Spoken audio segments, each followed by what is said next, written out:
आप सभी को जय मसीह की। तो आइए हम परमेश्वर का वचन देखते हैं।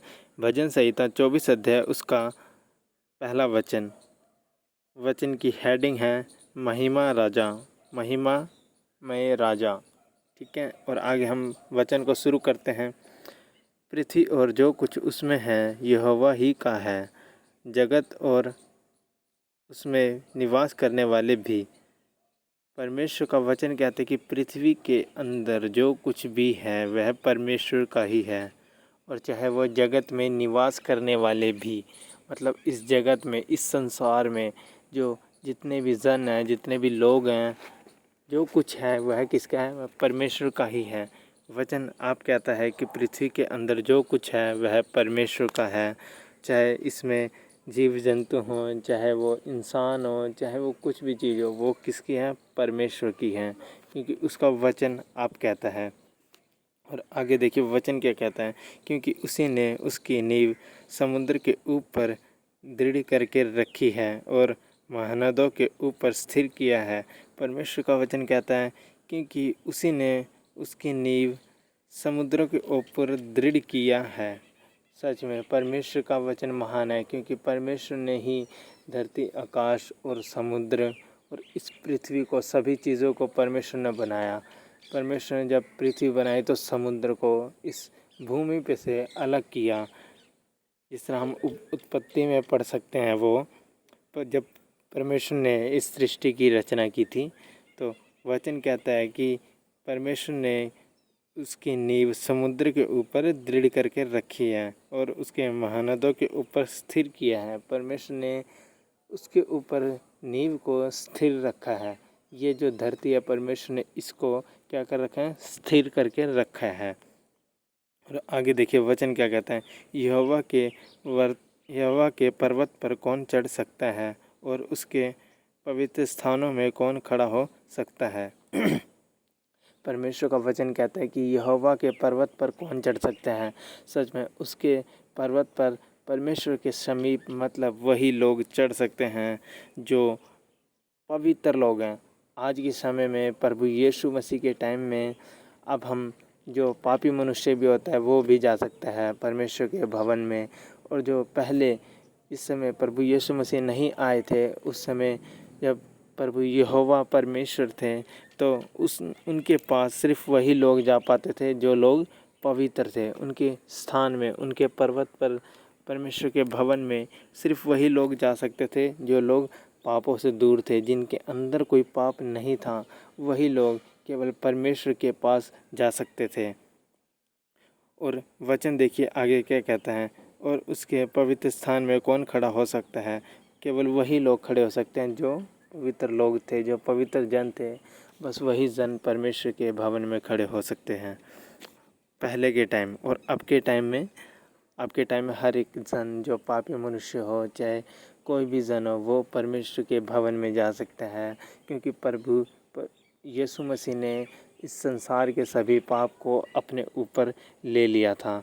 परमेश्वर हर एक पापों को अपने ऊपर परमेश्वर ने ले लिया है, और ताकि हर एक जन उस पापों से आज़ादी पाए। सचमुच। और आगे देखिए वचन क्या कहता है, जिसके मन निर्दोष और हृदय शुद्ध हैं, जिसने अपने मन में व्यर्थ बात की और नहीं लगाया और ना कपट से शपथ खाई। देखिए परमेश्वर के भवन में कौन से लोग जा सकते हैं? जिनके मन निर्दोष और हृदय शुद्ध हैं। ये पहले के टाइम की बात है। ठीक है, जब ये वचन दाऊद राजा ने लिखा है, जब दाऊद राजा परमेश्वर के भवन में बताता है कि कैसे लोग जा सकते हैं, वचन कहता है जिसके मन निर्दोष और हृदय शुद्ध हैं, जिसने अपने मन में कोई व्यर्थ बात की और जिसने अपना मन किसी व्यर्थ बात की ओर नहीं लगाया और ना कपट से शपथ खाई, वही लोग परमेश्वर के भवन में जा सकते हैं। जो कोई भी पुराने टाइम में, जब यहोवा परमेश्वर के टाइम की बात है, जब कोई लोग कोई हत्या ना करे, जिस तरह व्यभिचार ना करे, पाप ना करे, झूठी लालसा ना करे, झूठी शपथ ना खाएं, ऐसी ऐसी चीज़ें, मतलब बहुत सारी चीज़ें थी जो परमेश्वर के भवन में जाने से रोकती थी पहले के समय। ठीक है, और अब तो लोग जा सकते हैं। जिस तरह प्रभु यीशु मसीह ने अपना लहू बहा के हमें पापों से आज़ाद किया है। और जिस आगे हम वचन को देखते हैं, वह यहोवा की ओर से आशीष पाएंगे और अपने उद्धार करने वाले परमेश्वर की ओर से धर्मी ठहरेंगे। परमेश्वर का वचन कहता है कि जो लोग पवित्रताई में होकर चलते हैं, जो लोग परमेश्वर के समीप रहते हैं, जो लोग परमेश्वर में निरंतर बने रहते हैं, वह यहोवा की ओर से क्या पाएंगे? आशीष पाएंगे। वह परमेश्वर की ओर से बरकतें पाएंगे अपने जीवन में। परमेश्वर का वचन कहता है कि जो लोग परमेश्वर के समीप बने रहते हैं, वह लोग आशीष पाएंगे। जिस तरह वचन कहता है, वह यहोवा की ओर से आशीष पाएंगे और अपने उद्धार करने वाले परमेश्वर की ओर से धर्मी ठहरेंगे। और जो हमारा परमेश्वर उद्धार करने वाला परमेश्वर है, हम उनकी ओर से धर्मी ठहरेंगे। अगर हम पवित्रताई में होकर चलेंगे तो सच में परमेश्वर भी हमें कहेगा एक धर्मी व्यक्ति, एक अच्छा व्यक्ति। परमेश्वर भी हमें आप कहेगा कि एक अच्छा व्यक्ति। ऐसा ही वचन कहता है, ऐसे ही लोग उसके खोजी हैं और तेरे दर्शन के खोजी याकूब वंशी हैं। परमेश्वर का वचन कहता है कि ऐसे ही लोग उसके खोजी हैं। मतलब जो लोग पवित्रताई में होकर चलते हैं, परमेश्वर में रहते, वही परमेश्वर के स्वर्ग राज्य के खोजी हैं, वही परमेश्वर के याकूब वंशी हैं। मतलब याकूब की संतान जिस तरह पीढ़ी से पीढ़ी तक चली आई, वही लोग याकूब के वंशी हैं। ठीक है। और आगे देखिए वचन क्या कहता है, हे फाटको अपने सिर ऊंचे करो, हे सनातन के द्वारों ऊंचे हो जाओ, क्योंकि प्रतापी राजा प्रवेश करेगा। परमेश्वर का वचन कहता है कि हे फाटको ऊंचे हो जाओ। मतलब हे कलीसियाओं, हे कलीसिया के लोगों, ऊंचे हो जाओ, विश्वास में स्थिर रहो, विश्वास में और बढ़ो क्योंकि और वचन कहता है कि हे सनातन के द्वारों ऊंचे हो जाओ। सचमुच हमें ऊंचा होना चाहिए, हमें और बढ़ना चाहिए परमेश्वर के वचनों पर, क्योंकि वचन कहता है प्रतापी राजा प्रवेश करेगा। सच में प्रतापी राजा प्रवेश करने वाला हमारा प्रभु यीशु मसीह दोबारा आने वाला है अपने जनों को लेने के लिए, अपने लोगों को लेने के लिए। परमेश्वर दोबारा आने वाला है। उसका वचन कहता है कि हे फाट को अपने सिर ऊंचे करो, हमें सचमुच ऊंचा होना है। हे सनातन के द्वारों ऊंचे हो जाओ।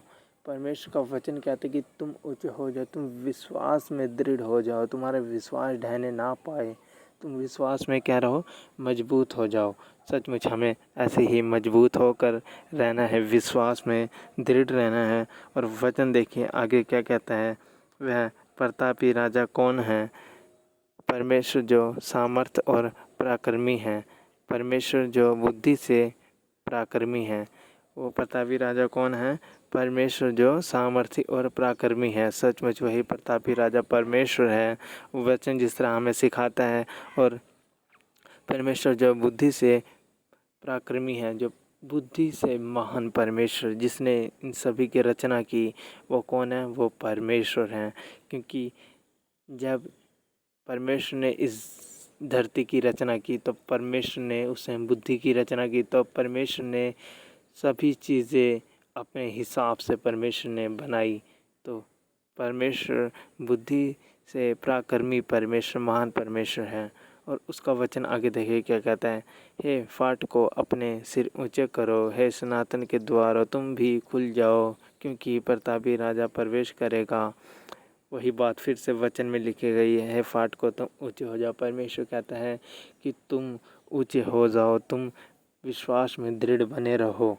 हमें सचमुच हमें विश्वास में दृढ़ बना रहना चाहिए, क्योंकि परमेश्वर का वचन आप हमें कहता है कि तुम ऊंचे हो जाओ, हे फाट को तुम भी खुल जाओ। हमें कहता है कि हम भी खुल जाएं, मतलब हम भी परमेश्वर के लिए अपने दिल को खोल दें।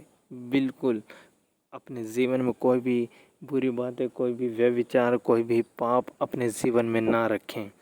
ठीक है। और आगे देखिए वचन क्या कहता है, वह क्योंकि प्रतापी राजा प्रवेश करेगा। सच में हमारा परमेश्वर प्रवेश करेगा। और वचन कहता है वह प्रतापी राजा कौन है? सेनाओं का यहोवा वही प्रतापी राजा है। देखिए वह प्रतापी राजा कौन है? सेनाओं का यहोवा, वही प्रतापी राजा है। जब परमेश्वर आने वाला है तो प्रतापी राजा के समान परमेश्वर आएगा और अपने जनों को वो ले जाएगा।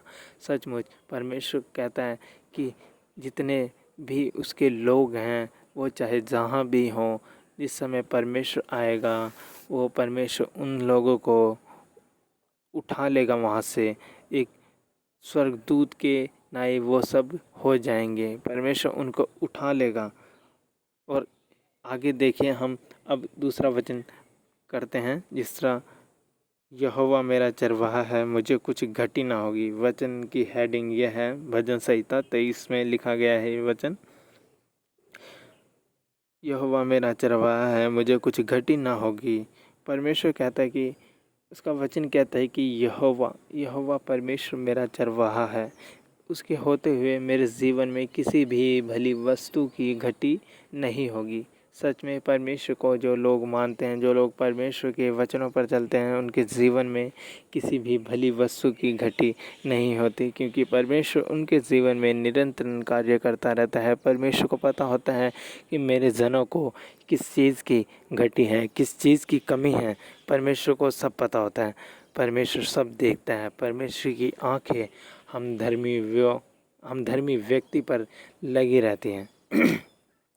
परमेश्वर का वचन जिस तरह कहता है कि यहोवा मेरा चरवाहा, मुझे कुछ घटी ना होगी। सच में परमेश्वर हमें किसी भी वस्तु की घटी नहीं होने देता। और आगे देखिए वचन क्या कहता है, वह तुझे हरी हरी चराइयों में बैठाता है, वह तुझे सुखदायी जल के झरने के पास ले चलता है।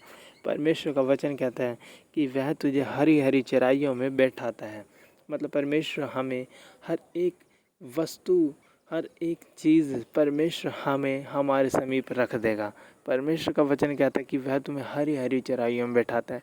मतलब हरी चराई का मतलब हरियाली जगह, जिस तरह कहते हैं ना हरी चराई, हरियाली सी जगह, बहुत बड़ी हरियाली सी जगह, वहाँ परमेश्वर कहता है कि हरी हरी चराइयों में बैठाता है। परमेश्वर हमें वहाँ बैठाता है। उसका मतलब कि परमेश्वर हमारे जीवन में ऐसा कर देता है कि ऐसी आशीषों से, ऐसी बरकतों से परमेश्वर हमें भर देता है कि हमारा जीवन हरियाली से भर जाता है। वचन कहता है कि वह तुम्हें सुखदायी जल के झरने के पास ले चलता है। सच में परमेश्वर हमें ऐसे सुखदायी जल के झरने के पास लेके जाता है। आगे देखिए वचन क्या कहता है, वह मेरे जी में जी ले आता है, धर्म के मार्ग में वह अपने नाम के निमित्त मेरी अगुवाई करता है। परमेश्वर का वचन कहता है कि वह मेरे जी में जी ले आता है, धर्म के मार्ग में वह अपने नाम के निमित्त मेरी अगुवाई करता है। सचमुच परमेश्वर हमारी अगुवाई करता है कि यदि हम कहीं भी जाएं तो परमेश्वर हमारे साथ साथ रहता है। परमेश्वर हमें मार्ग में अगुवाई करता है कि हमें किस रीति से आगे बढ़ना चाहिए, कैसे चलना चाहिए। हम अगर मिलते हम किसी से तो कैसे हमें बातचीत करनी चाहिए, सब कुछ परमेश्वर हमें अगुवाई करता है। परमेश्वर हमें बताता है कि हमें किस रीति से आगे बढ़ना चाहिए, क्योंकि परमेश्वर का वचन कहता है कि वह धर्म के मार्ग में अपने नाम के निमित्त मेरी अगुवाई करता है। सचमुच हम धर्म के मार्ग में अगर हम चलते हैं, पवित्रताई में होकर चलते हैं, हमारे जीवन में कोई पाप नहीं रहता, हम शुद्ध होकर और पवित्र होकर आगे बढ़ते हैं और चलते हैं, तो परमेश्वर का वचन कहता है कि वह अपने नाम के निमित्त हमारी अगुवाई करता है। हम धर्म के मार्ग में चलते हैं तो परमेश्वर हमारी अगुवाई करता है हर एक चीज़ों के लिए। हमारे जीवन में परमेश्वर की अगुवाई निरंतर फिर होती रहती है। और आगे देखिए वचन क्या कहता है, चाहे मैं घोर अंधकार से भरी हुई तराई में होकर चलूँ तो भी हानि से ना डरूंगा, क्योंकि तू मेरे साथ साथ रहता है। तेरे सोटे और तेरे लाठी से मुझे शांति मिलती है। परमेश्वर का वचन कहता है, चाहे मैं घोर भरी अंधकार से भरी हुई तराई में होकर चलूँ तो भी हानि से ना डरूंगा। मतलब परमेश्वर का वचन कहता है कि मैं किसी भी परिस्थिति में, किसी भी मुसीबत में, किसी भी दुख तकलीफ़ में अगर होकर चलूँ तो भी मैं किसी भी हानि से ना डरूंगा, क्योंकि परमेश्वर मेरे साथ रहता है। परमेश्वर मेरा संभालने वाला मेरे साथ रहता है। परमेश्वर का वचन कहता है कि मैं कैसी भी हालातों में अगर रहूं तो भी परमेश्वर के वचनों पर चलूँगा, तो भी परमेश्वर के वचनों का आदर करूँगा। वचन हमें ये सिखाता है कि हम किसी भी भली वस्तु या किसी भी परेशानी में होकर चलें या किसी भी दुख तकलीफ़ में होकर चलें तो भी परमेश्वर के वचनों पर हम चलें दृढ़ होकर। वचन हमें ये सिखाता है, चाहे मैं घोर अंधकार से भरी हुई तराई में होकर चलूँ तो भी हानि से ना डरूँगा। परमेश्वर का वचन कहता है कि तो भी हानि से ना डरूँगा, क्योंकि तू मेरे साथ साथ रहता है। सचमुच परमेश्वर हमारे साथ साथ रहता है और वचन कहता है, तेरे सोटे और तेरी लाठी से मुझे शांति मिलती है। सचमुच अगर हमारे जीवन में कोई पाप भी होता है ना, तो परमेश्वर हमें डांटता है, परमेश्वर हमें ताड़ना देता है। जिस तरह वचन कहता है कि तेरे सोटे और तेरी लाठी से मुझे शांति मिलती है। सचमुच परमेश्वर हम पर ऐसा ही अनुग्रह करता है। यदि हम किसी और वस्तु के लिए दौड़ें तो परमेश्वर हमें जो वस्तु हमारे लाभ की नहीं है, तो परमेश्वर उस वस्तु को हमें नहीं देता। चाहे हम जितना भी गिड़गिड़ाएं परमेश्वर के आगे, चाहे हम जितना ही मांगें, पर परमेश्वर उस वस्तु को हमें नहीं देगा। क्यों? क्योंकि वो हमारे लाभ की नहीं है, क्योंकि वो वस्तु हमारे जीवन को बेकार कर सकती है। परमेश्वर हमारे जीवन को अच्छा देखना चाहता है कि जिस तरह परमेश्वर ने हमें बनाया है। परमेश्वर कहता है कि मैं तुम्हें हरी हरी चराइयों में बैठाऊंगा। मतलब परमेश्वर का वचन कहता है कि मैं तुम्हें तृप्त करूंगा हर एक वस्तु से। तो सचमुच हमें परमेश्वर के वचनों पर ही चलना चाहिए। और आगे देखिए वचन क्या कहता है, तू मेरे सताने वाले के सामने मेरे लिए मेज बिछाता है, तूने मेरे सर पर तेल मला है और मेरा कटोरा उमंड रहा है। परमेश्वर का वचन कहता है कि तू मेरे सताने वाले के सामने मेरे लिए मेज बिछाता है। सचमुच परमेश्वर हमारे जो विरोधी हैं, परमेश्वर हमारे लिए उनके सामने ही एक ऐसी मेज बिछाता है कि वो लोग हमें देख के ही क्या करते हैं, हमें देख के वो लोग कहते हैं कि ये देखो कैसा व्यक्ति बन चुका है ये। परमेश्वर हमें उन लोगों के सामने क्या कर देता है, ऊंचा कर देता है। जो लोग हमें आज नीचा दिखाते हैं, जो लोग हमें नीचा दिखाने की सोचते हैं, तो सचमुच परमेश्वर हमारे साथ है। परमेश्वर हमें ज़रूर ऊंचा करने वाला परमेश्वर है। वो सचमुच ऊंचा करेगा कि तुम्हारे विरोधी भी तुम्हें देख के कहेंगे कि ये व्यक्ति आज इतना बड़ा व्यक्ति कैसे बन गया। परमेश्वर का अनुग्रह है। और वचन देखिए क्या कहता है, निश्चय भलाई और करुणा जीवन भर मेरे साथ साथ बनी रहेगी और मैं यहोवा के धाम में सर्वदा वास करूँगा। निश्चय भलाई और करुणा जीवन भर मेरे साथ साथ बनी रहेगी और मैं परमेश्वर के धाम में सर्वदा वास करूँगा। सचमुच परमेश्वर का वचन हमें यही सिखाता है कि हमें निश्चय और भलाई हमारे जीवन में होनी चाहिए, हमारे जीवन में पवित्रता ही होनी चाहिए, हमारा जीवन शुद्ध और पवित्र होना चाहिए। तभी हम परमेश्वर के भवन में निरंतर बने रहेंगे और उस के भवन में हम फलवंत होंगे खुदावन के नाम पे। और वचन, इस वचनों के द्वारा परमेश्वर आप सभी के जीवन में बहुतायत आशीष दे। जिस तरह वचन में हमने पढ़ा है, वैसे ही हम वचनों के अनुसार चलें, अपने जीवन को शुद्ध और पवित्र रखें। और परमेश्वर हमें हरी हरी चराइयों में बैठाने वाला परमेश्वर है।